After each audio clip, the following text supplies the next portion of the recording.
when you get into the business of social engineering on the foreign policy front, you invariably get yourself into huge trouble.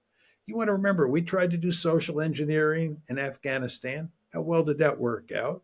We tried to do social engineering in Iraq. How well did that work out?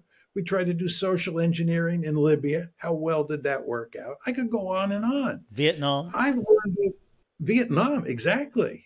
I cut my teeth on Vietnam.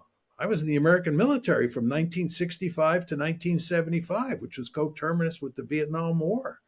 Uh, and I learned in those years that you want to stay out of places like Vietnam. If you think you can go into countries like Vietnam, Iraq, Afghanistan, and do social engineering, you're going to get yourself into one well of a lot of trouble. And I would note to you, Freddie, the Soviets went into Afghanistan before we went in.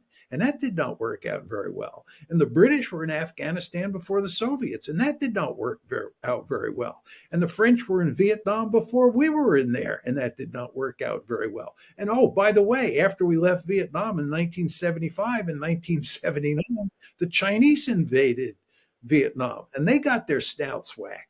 You want to stay out of these countries. You don't want to get involved in social engineering. And you certainly don't want to get involved in social engineering at the end of a rifle barrel.